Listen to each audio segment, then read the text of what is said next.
We have an update on the Nashville school shooting, and we'll talk about research on probiotics that may surprise you. That's some of what we'll get to on The 7 from The Washington Post. I'm Jeff Pierre. It's Wednesday, March 29th. Let's get you caught up with today's 7 stories. First up, officials are still searching for a motive in the Nashville school shooting. A 28-year-old shooter killed 6 people, including 3 children, on Monday at a private Christian grade school. Police said yesterday that the shooter had been receiving treatment for an emotional disorder.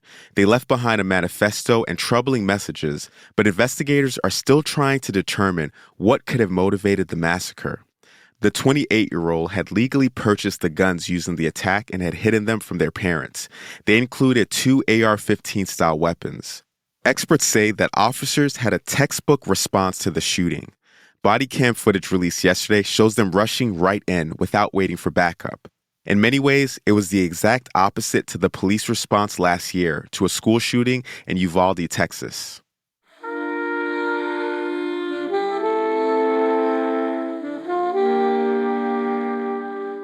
Number 2, Mike Pence will have to testify in a January 6th investigation against former President Donald Trump.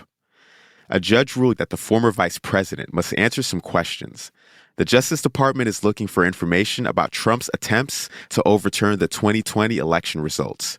It's the latest defeat in Trump's efforts to limit testimony from people close to him. Last week, one of his lawyers appeared before a grand jury in a different case for hours.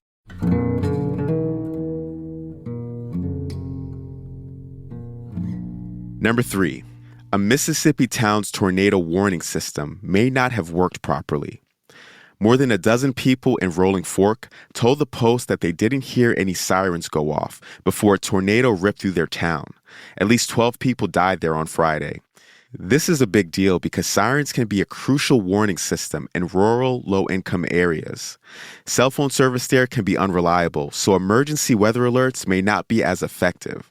But these siren systems are often outdated, and many communities don't have the funding for upgrades. Number 4, Adnan Syed's murder conviction was reinstated.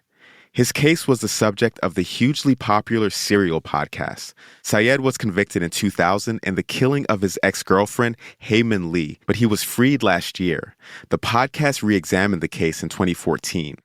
A Maryland appellate court ordered a do-over of the hearing at which Syed's conviction was vacated. His lawyers said that they would ask the Maryland Supreme Court to review the decision.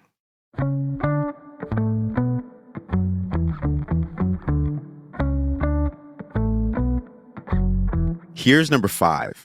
Schools are being overwhelmed with public records requests. It's part of the increased scrutiny over what's being taught in classrooms.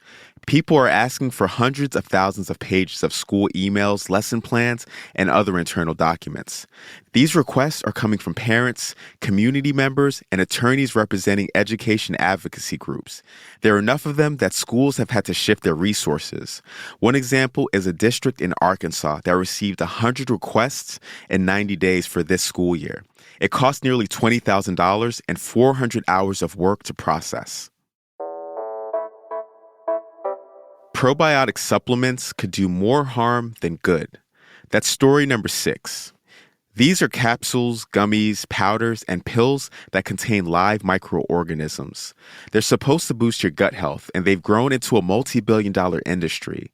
But the results are mixed about whether these supplements are actually good for you. They may help people who have gastrointestinal problems, but studies have found that if you're healthy, these supplements can actually disrupt your gut's balance of bacteria. And number 7, you'll be able to see 5 planets align in the sky every night this week. Immediately after sunset, Venus, Mars, Jupiter, Mercury, and Uranus will all form an arch. This happens about once every year, every time the planets line up on one side of the sun. 4 of the 5 planets should be visible with the naked eye beneath the moon. But if you want to see the most distant planet, Uranus, you'll need a telescope or some binoculars. You're all caught up with the news for today. Don't forget, a great way to dive deeper into the stories we talk about on this show is by signing up for our newsletter, The 7 Morning Briefing. You can find a link to subscribe in our show notes. I'm Jeff Pierre, and I will meet you back here tomorrow.